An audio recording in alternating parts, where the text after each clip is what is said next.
Abrir a sua Bíblia no Evangelho de João, capítulo 8, versos 12 ao 20. João, capítulo 8, versos 12 ao 20. João 8, versos 12 ao 20. O texto está projetado aí na sua tela, e eu gostaria de compartilhar com os irmãos esse texto. E nos diz assim: de novo, lhes falava Jesus dizendo: eu sou a luz do mundo, quem me segue não andará nas trevas, pelo contrário, terá a luz da vida. Então lhes objetaram os fariseus: tu dás testemunho de ti mesmo, logo o teu testemunho não é verdadeiro. Respondeu Jesus e disse-lhe: posto que eu testifico de mim mesmo, o meu testemunho é verdadeiro, porque sei de onde vim e para onde vou, mas vós não sabeis de onde venho, nem para onde vou. Vós julgais segundo a carne, eu a ninguém julgo. Se eu julgo, o meu juízo é verdadeiro, porque não sou eu só, porém eu e aquele que me enviou. Também na vossa lei está escrito que o testemunho de duas pessoas é verdadeiro. Eu testifico de mim mesmo, e o Pai que me enviou também testifica de mim. Então lhes perguntaram: onde está o teu Pai?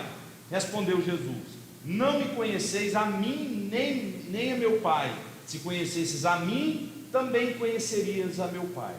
Proferiu estas palavras no lugar do gasofilácio, quando ensinava no templo, e ninguém o prendeu, porque não era ainda chegada a sua hora. Esta é a palavra de Deus. Ora, é engraçado quando nós olhamos para essa realidade, para a realidade do Evangelho de Jesus. É algo que a gente sempre tem dito. Faz sentido para você as palavras de Jesus? E se faz sentido para você, até que ponto faz sentido para você?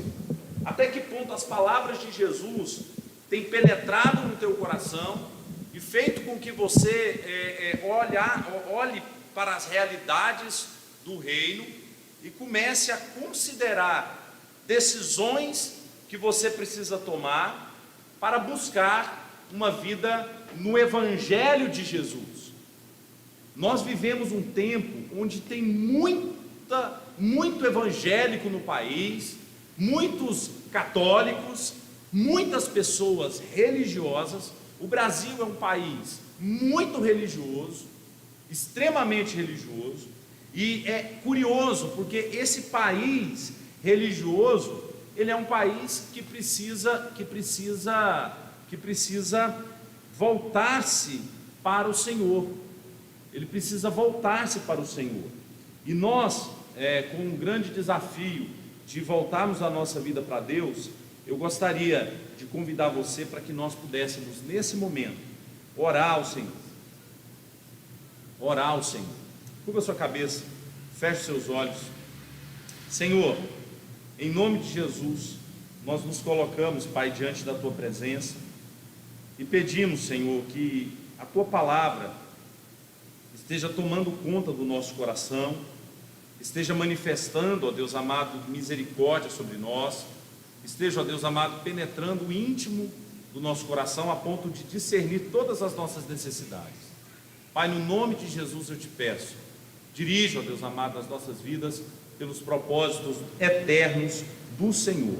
No nome de Jesus, assim eu oro. Amém. Jesus, nesse texto, ele está mais uma vez em um momento crucial da sua estadia no meio do povo judeu, num tempo que era chamada a festa dos tabernáculos, ou a festa das cabanas. E se você olhar, por exemplo, em todo o Evangelho de João, por várias vezes Jesus ele se coloca na posição de entrar na religiosidade das pessoas, de olhar para a religiosidade delas e, a partir da forma como elas vivem a religião delas, Jesus chama essas pessoas para viver uma realidade diferente. Isso porque Jesus não está interessado em apenas você fazer rituais religiosos. Jesus está mais interessado na vida que você expressa na presença dele, na vida que você expressa na presença dele. Então, quando nós olhamos para essa realidade do reino, nós precisamos entender que Jesus, ele nos chamou para vivermos um tempo muito mais intenso do que apenas irmos a alguma denominação religiosa, e isso nós temos falado constantemente. Nesse tempo, Jesus está numa festa religiosa, chamada a Festa dos Tabernáculos. O que era a Festa dos Tabernáculos, ou a Festa das Cabanas? Os judeus, eles haviam sido libertos do Egito lá atrás, e lá em Levítico, o Senhor estabelece uma lei, em que eles separariam 7 dias, e viveriam e morariam, ou fariam um acampamento em cabanas, para que eles pudessem lembrar do que Deus fez na vida deles em termos de libertação. O Senhor libertou-os de tudo aquilo que era, de todas aquelas as amarras dos egípcios, da prisão, da escravidão no meio do povo egípcio, e agora o Senhor chama aquele povo para uma vida com Ele, caminhando com Ele, indo ao encontro da terra prometida. E agora, naquele deserto, o Senhor, lá na frente, o Senhor vai e estabelece com eles o tempo em que eles iam celebrar a libertação de Deus, que Deus proporcionou a eles. E essa libertação, ela era uma libertação de muitas coisas sérias que eles estavam sofrendo. Como eu disse, eles estavam vivendo como escravos no meio dos egípcios, e Deus tira esse povo do meio daquela nação ímpia. E nesse momento que Deus estabelece uma festa chamada Festa das Cabanas, algumas ações eram importantes para eles, algumas atitudes eram importantes para que eles pudessem e que eles precisavam tomar, e que eles precisavam lembrar. Naquela festa dos tabernáculos, eles precisavam colocar-se diante de Deus para louvar o Senhor por coisas que Deus chamou eles para fazer. Por exemplo, na festa das cabanas tinha um momento em que eles iam olhar para as maravilhas de Deus, e contemplar o que Deus fez no deserto. Por exemplo, existia um dia que eles celebrariam a água viva que havia sido jorrada de uma rocha no deserto. Na festa das cabanas era para eles fazer isso. E Jesus, lá no versículo 37 do capítulo 7, diz: no último dia, o grande dia da festa, levantou-se Jesus e exclamou: se alguém tem sede, venha a mim e beba. Ora, o que Jesus está dizendo? Nessa festa, vocês têm um dia que vocês separam para celebrar a água que jorrou lá daquela rocha no deserto. Agora, vocês podem vir até mim e saciar a sede de vocês, assim como o povo de Israel saciou a sede deles, quando eles estavam no deserto, naquela rocha. E agora, eles olham para uma realidade muito mais intensa, muito mais profunda, porque agora eles vão olhar para outra contemplação, porque lá no deserto existia dois momentos importantes para eles. Um era durante o dia e outro era durante a noite, quando eles estavam peregrinando pelo deserto. Quando eles peregrinavam pelo deserto, a nuvem durante o dia os cobria, para eles não serem atingidos pelo sol escaldante daquele deserto árido. E agora eles, no meio daquele caminho, eles têm a graça de terem sido cuidados por Deus por aquela nuvem. Mas à noite existia uma coluna de fogo que andava à frente deles, para que eles pudessem ter o caminho onde seguir, o caminho para onde ir. E nesse tempo de Jesus, quando acontecia a festa dos tabernáculos ou das cabanas, eles tinham um dia em que eles acendiam 4 grandes candelabros nos cantos do templo, e aqueles candelabros enormes, com fogo enorme, faziam com que aquela claridade noturna acontecesse ali. Projetava-se ali uma luz, e que eles contemplavam a coluna de fogo que vinha no deserto. E é justamente nesse contexto que Jesus vira para eles e diz, de novo lhes falava Jesus dizendo: eu sou a luz do mundo. Quando Jesus faz isso, Jesus está querendo mostrar para eles e fazendo para todas as pessoas que estavam ouvindo um convite: venha para a luz. Venha para a luz para quê? Por que nós podemos ir para a luz? Ou por que nós precisamos ir para a luz? Ou o que eu ganho indo para a luz? Talvez você faça essa pergunta: bom, Deus existe, Jesus existe, mas o que isso tem a ver com a minha vida? Eu vou na igreja, eu participo de cultos, mas o que isso tem a ver com a minha vida? Eu quero dizer para você: venha para a luz, para que você possa aqui, em primeiro lugar, encontrar Deus. Venha para a luz para encontrar a presença e a pessoa do Deus vivo. Jesus diz: eu sou a luz do mundo. Essa palavra eu sou foi usada por Deus a Moisés, quando ele, chamado por Deus para libertar o povo, Deus vira para ele e diz o seguinte: olha, eu sou o que sou, e eu estou falando com você. Êxodo capítulo 3, verso 14. Quando na criação, a palavra de Deus que criou todas as coisas, Ele estava desde o princípio.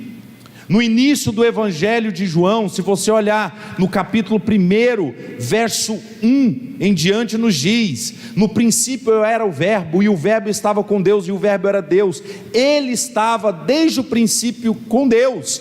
Todas as coisas foram feitas por intermédio dele, e sem ele nada do que foi feito se fez. A vida estava nele, e a vida era a luz dos homens. A luz resplandece nas trevas, e as trevas não prevalecerão contra ela. Jesus estava compartilhando, a ideia de João era dizer quem era Jesus. Ele era Deus. Quer conhecer, se achegue para a luz para ter um encontro com Deus. No Evangelho de João existem 7 afirmações de Jesus falando esse termo: eu sou. Por quê? Porque ele era um com o Pai. Jesus estava dizendo para aqueles religiosos que nele estava a essência do Deus que eles estavam buscando. Aqueles religiosos estavam ali numa festa, mas Jesus olha para eles e fala assim: olha, vocês precisam parar de olhar para essa ação de performance de vocês e olhar para mim, porque eu sou Deus. Jesus está afirmando que Ele era Deus. Venha para a luz e tenha um encontro com Deus. E por que isso aí é importante? Quando nós olhamos para a ideia de tudo aquilo que foi criado, tudo aquilo que é tangível e não tangível, tudo aquilo que vemos ou não vemos, tudo isso remete a um Criador. A beleza da criação remete a um Criador. A beleza da criação nos faz entender que alguém fez tudo isso. A beleza da criação nos faz entender que há um Deus sobre todas as coisas. A complexidade de tudo que existe um Deus, e para nós nos conectarmos com esse Deus, Ele nos trouxe o Filho dele, porque esse Filho é a luz que nos guia, esse Filho é a expressão do seu caráter. Por isso que nós precisamos de Jesus. Muitas pessoas dizem: nossa, nós não precisamos de muita coisa. Não, nós precisamos de Deus. Precisar de Deus é a mesma coisa do que precisar de Jesus, necessitar de Jesus. O Deus Pai enviou Jesus, o seu Filho, para morrer na cruz por mim. E o Deus Pai está reconciliando homens com Ele mesmo por meio de Jesus. Venha para a luz e tenha um encontro com Deus. Venha para a luz e deixe de ser apenas mais um religioso nesse mundo e passe a ter um encontro verdadeiro com o Pai. Da mesma forma como o filho pródigo, que ao sair perambulou pelo mundo inteiro, por vários lugares, a ponto de ir comer comida de porcos, e lá pelas tantas ele se lembrou que ele tinha um pai, e que ele retornou para esse pai, encontrou a presença amorosa desse pai, e se relacionou com esse pai, e esse pai todo cuidadoso o abraçou e o amou incondicionalmente. Ali nós temos o retrato de quem é Deus para nós, e nós chegamos ao Pai por meio de Jesus. Jesus é quem nos conecta de novo com o Pai. Venha para a luz e encontre Deus. Mas em segundo lugar, o texto nos diz, no versículo 12, eu sou a luz do mundo. Ora, eu sou indica que ir à luz me traz a revelação do Pai. Mas em segundo lugar, nós precisamos ir para a luz para encontrar direção para a nossa vida. Ora, imagine o povo de Israel no deserto, e à noite tinha uma coluna de fogo que estava à frente deles, e à frente deles aquela luz guiava aquele povo pelo caminho, levava aquele povo pelo caminho. Aqueles homens e mulheres passaram tantos anos, 40 anos no deserto, e sem que nada acontecesse de mal com a vida daqueles servos fiéis, e aquelas pessoas puderam contemplar o cuidado de Deus até na noite, quando Deus colocava a direção para eles seguirem. Quando nós olhamos para esse episódio lá do Antigo Testamento, nós olhamos para o Salmo 27, verso 1, que nos diz: o Senhor é a minha luz, a minha salvação, de quem terei medo? O Senhor é o meu refúgio, de quem terei medo? Seguir a Jesus então é entregar-se de corpo e alma a Ele, sim, e aí eu vou ter a luz que eu preciso para a minha vida, a luz que eu preciso para a minha vida. Jesus, ele é a vida para os mortos espirituais. Jesus é a verdade para quem está enganado, é a santidade para os impuros, é a orientação para os perdidos. Colossenses capítulo 1, verso 3 diz: pois Ele nos resgatou do domínio das trevas e nos transportou para o reino do seu Filho amado. Romanos capítulo 5, verso 8 ao 12, Paulo fala que Jesus nos chama para vivermos na luz dele, dirigidos por ele, conduzidos por ele. Quando nós olhamos para a ideia de Jesus, venha para a luz e encontre vida, não é venha para Jesus e melhore de vida, é venha para Jesus e encontre uma vida que você não tem. Jesus, ele veio ao mundo para trazer para mim uma vida que eu não tenho. Eu não tenho essa vida eu não vou encontrar nos meus relacionamentos, essa vida eu não vou encontrar nos meus prazeres. Todos esses prazeres passam, toda essa vida passa. Faça o cálculo, há 150 anos atrás não tinha ninguém que está aqui hoje nesse mundo, estava aqui, e muitos de nós nem demos conta dessas pessoas, e muitos deles, alguns deles eram até nossos entes queridos, antepassados queridos, e essas pessoas passaram, não se tem nada da maioria das pessoas, história nenhuma, e essas pessoas passaram. O mundo passa, a sua vida passa, por isso você precisa de um sentido mais profundo para a sua vida, você precisa de uma vida que você não tem, e ela só pode ser encontrada na pessoa de Jesus. E não adianta, o que eu não estou dizendo aqui, eu não estou dizendo que você precisa ir mais para a igreja, não é só isso. Ir para a igreja precisa ser consequência de uma vida transformadora que aconteceu dentro do teu coração e pujantemente revela uma essência diferente do teu coração e do teu caráter. Venha para a luz e encontre a vida. Venha para a luz e encontre a vida. Pedro, quando falando aos irmãos da dispersão, ele disse: olha, vocês são raça eleita, sacerdócio real, nação santa, povo de propriedade exclusiva de Deus, a fim de proclamardes as virtudes daquele que vos chamou das trevas para a maravilhosa luz. Vocês foram chamados para proclamar a vida nesse Deus, a vida que vocês não tinham.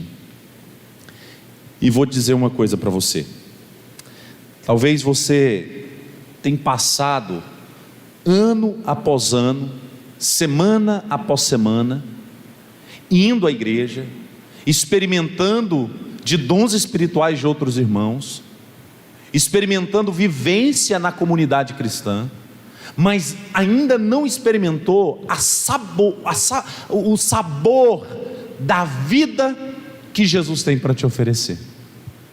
Você talvez está passando de tempo em tempo, assim como os religiosos, fazendo sacrifício em cima de sacrifícios, mas não encontrou ainda a doçura da vida que é em Jesus.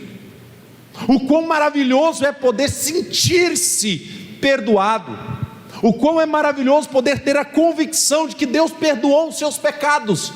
E eu quero reportar a uma imagem aqui nesse texto mesmo, para esse segundo ponto, encontrando vida que não tinha, da mulher adúltera, quando ela, no versículo, olha aí na sua Bíblia, no capítulo 8, você vai encontrar Jesus olhando para aquela mulher e dizendo para ela, no versículo 10, erguendo-se Jesus e não vendo ninguém mais além da mulher, perguntou-lhe: mulher, onde estão aqueles teus acusadores? Ninguém te condenou?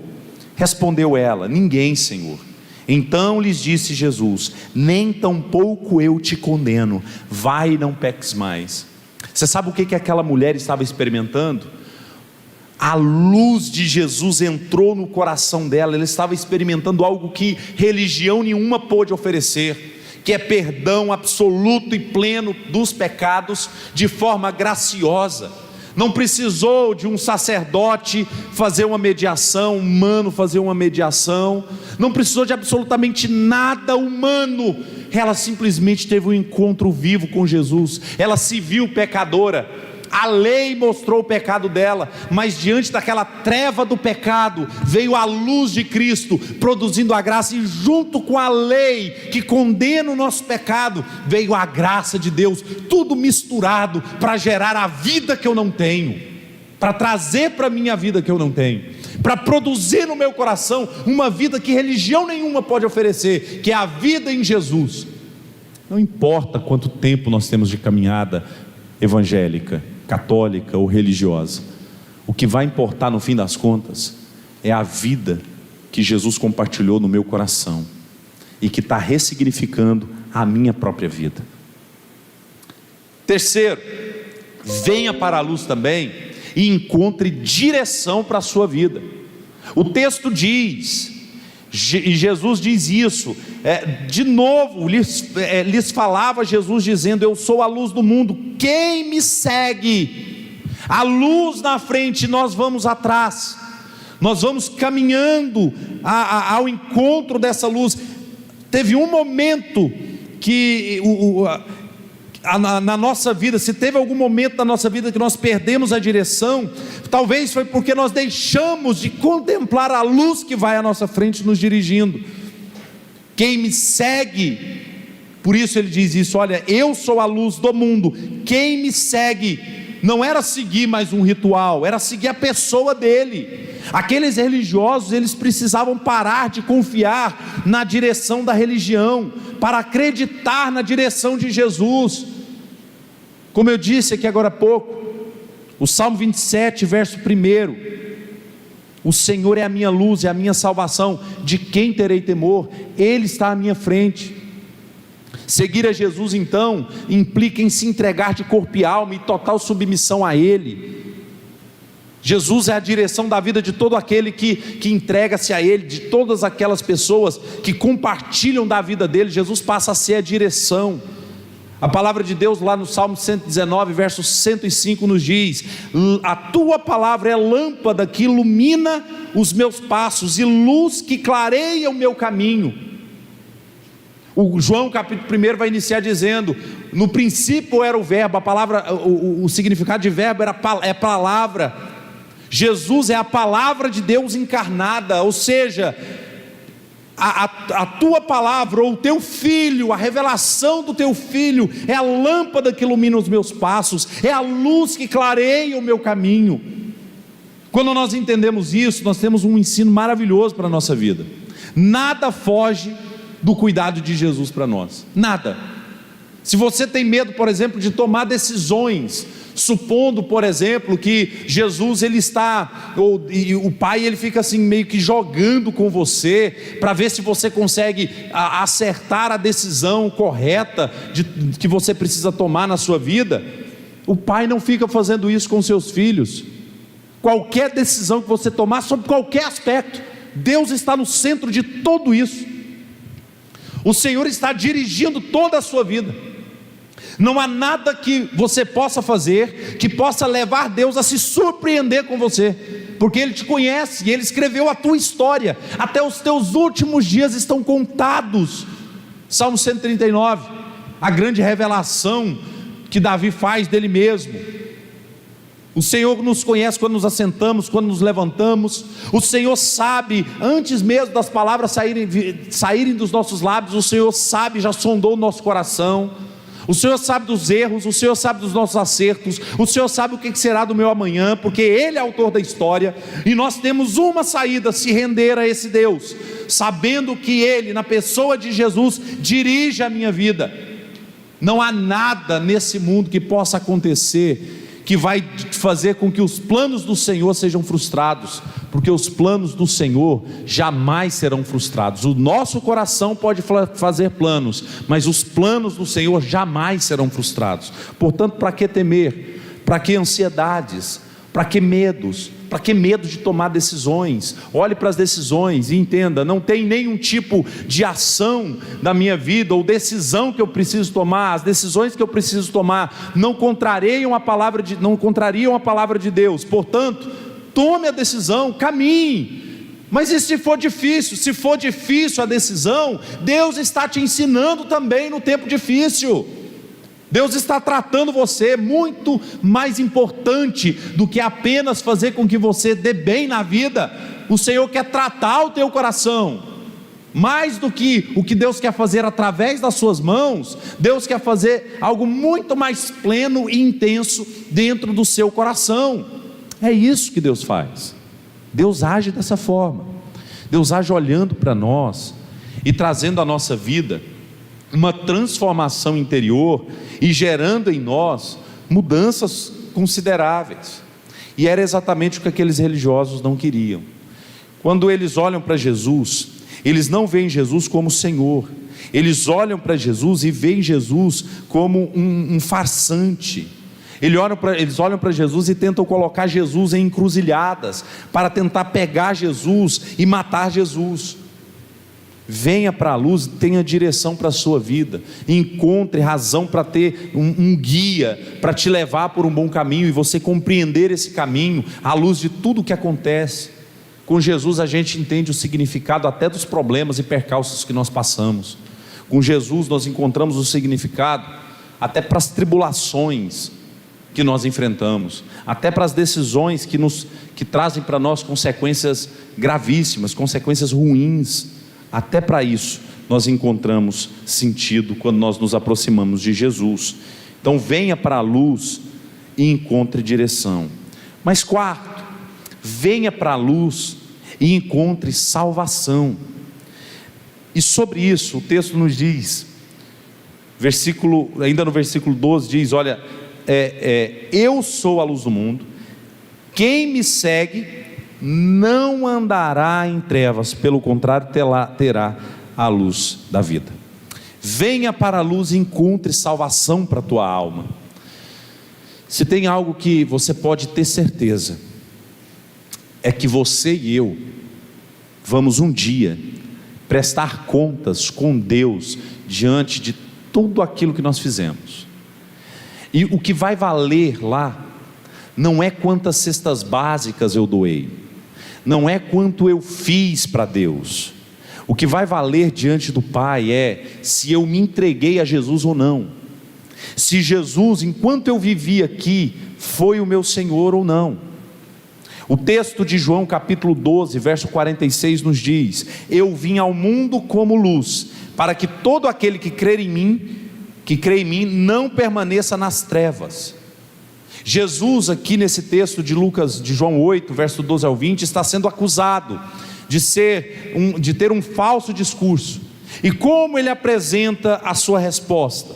O texto vai dizer, depois do verso 13, Jesus vai falar assim, que olha, ele não era um farsante, porque ele sabia de onde vinha e para onde iria. Jesus sabia da missão dele.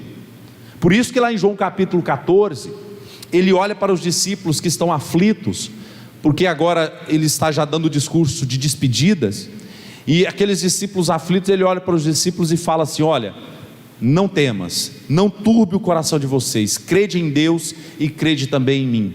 Na casa de meu pai há muitas moradas, se não fosse assim eu não vou-lhe teria dito. Eu vou preparar lugar para vocês, e vocês viverão comigo eternamente.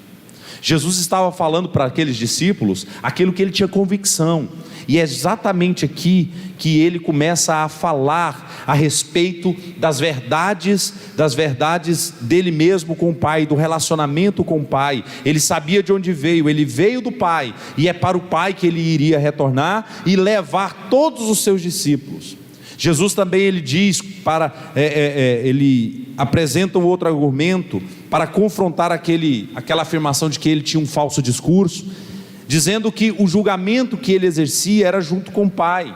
Por que era junto com o Pai? Jesus vai dizer que, olha, eu julgo com o coração, Deus julga com o coração e não pela aparência como vocês olham para as pessoas e julgam elas pelas aparências delas. O Pai julga o coração, ou seja, não adianta você tentar julgar as pessoas pelo tanto que ela faz para Deus, porque Deus olha para o coração e vê as motivações que emanam de dentro do coração, e vê o nível de comprometimento de coração que cada pessoa tem com Jesus.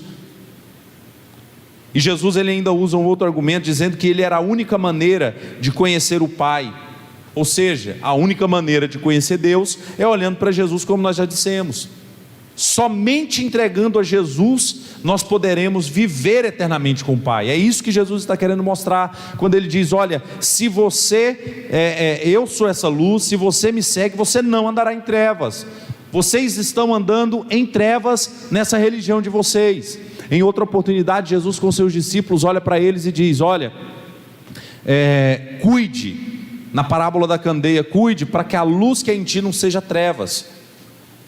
O que ele está dizendo com aquilo? Ele está olhando para os discípulos e falando para eles assim: olha, às vezes você fica olhando para essa religiosidade de vocês e achando que isso é luz, mas vocês não se entregaram de coração a mim. Então cuide para vocês não viverem enganados, achando que estão na luz, mas estão nas trevas. A luz ela só tem em Jesus. Não há nada nesse mundo que se compare à luz.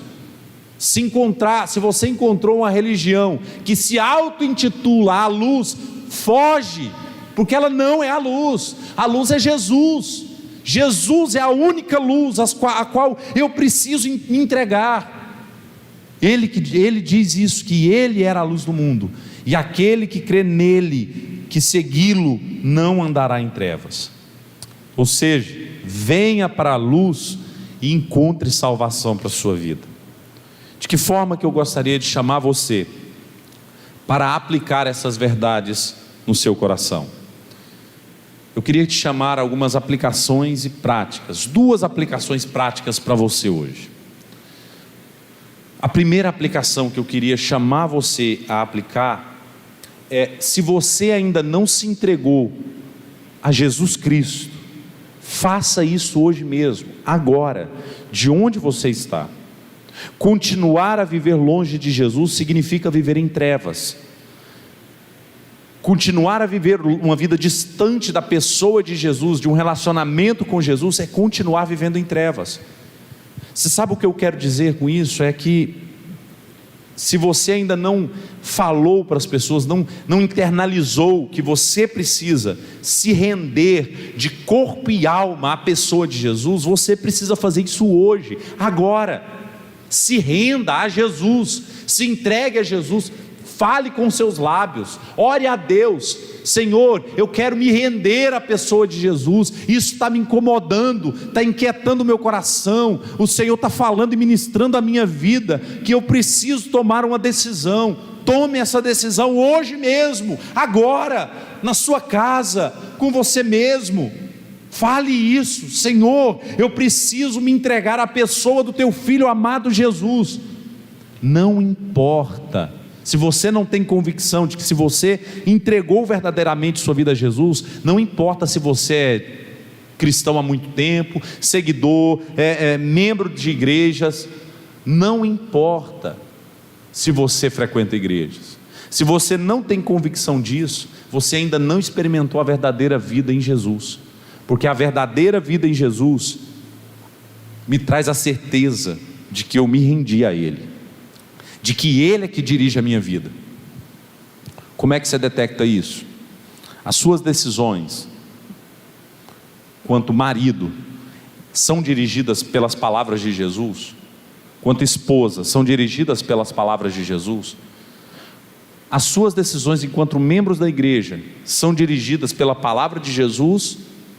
As suas decisões enquanto funcionário onde você trabalha são dirigidas pelas palavras de Jesus? As suas decisões como patrão são dirigidas pelas palavras de Jesus? Você decide à luz do que Jesus ensina no teu evangelho? Se você não tem certeza disso, pode ser que você ainda não teve convicção, ou não teve um encontro verdadeiro com Jesus. Se isso não é bem claro para você, pode ser sim, e você precisa se render a Jesus. Mas uma segunda aplicação prática que eu gostaria de chamar vocês a atenção é que você precisa, se fez esse compromisso com Jesus, se você já fez, você precisa fortalecer no seu coração a certeza da direção de Jesus para a sua vida. Você precisa fortalecer isso.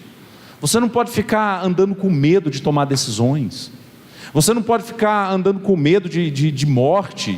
Você não pode andar com medo das coisas que podem acontecer, que fogem do teu controle. Talvez esse momento de pandemia é o grande momento em que nós temos que se render e dizer assim: olha, realmente, e reconhecer que não estou no controle de absolutamente nada. O Senhor está no controle de tudo. O Senhor é quem dirige tudo. Não sou eu autor e consumador de absolutamente nada. O que eu tenho a fazer é me render debaixo da poderosa mão do Senhor. Fortaleça no seu coração essa convicção. Agora, como que eu posso fazer isso? Não existe mágica. Não existe a oração que vai fazer você de uma hora para outra viver assim. Você precisa muito mais do que frequentar a igreja. Você não pode esperar encontros da igreja para ler a sua Bíblia. Você não pode esperar encontros na igreja para você poder orar.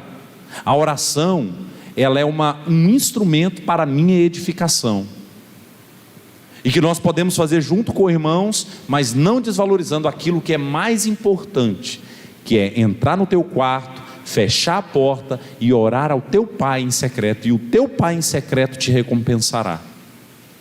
Nós não podemos nos esquecer de meditar na lei do Senhor de dia e de noite. Nós não podemos nos esquecer de debruçar nas Escrituras para compreender com mais clareza a palavra de Deus e a vontade de Deus para a vida de todos os discípulos em todo o mundo. Nós precisamos disso. Se você já fez um compromisso com Jesus, fortaleça no seu coração a certeza da direção de Jesus para a sua vida, e isso através da oração e meditação na palavra. Tendo dito isso, eu quero orar com você. Eu quero chamar você, de onde você está, com a sua família, sozinho,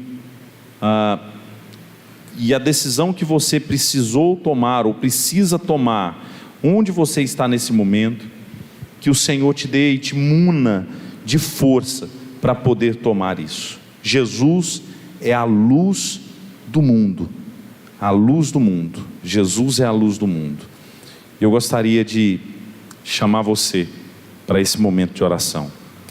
Pai, no nome de Jesus, eu quero colocar, ó Deus amado, a vida de cada uma das pessoas que estão nos ouvindo nesse momento, e aqueles, ó Deus amado, que estão necessitando de se render ao Senhor verdadeiramente, e que nesse momento sentiram no seu coração, movidos pelo Espírito Santo, de que precisam assumir publicamente esse compromisso com o Senhor. Que o Senhor assim o faça, que o Senhor assim o anime e fortaleça essa convicção no coração e na mente dessas pessoas. Que o Senhor, ó Deus amado, esteja a partir de hoje sendo na vida delas, de agora de uma forma mais profunda e plena, o Deus da vida, o Senhor de toda a história. Que possam essas pessoas, a partir de hoje, reconhecer o reino do Senhor e reconhecer o Senhor desse reino, que é Jesus, o teu Filho. Que eles possam se aproximar da luz e desfrutar da vida que nunca tiveram, e alimentar de um alimento que nunca se alimentaram, que é a tua presença plena.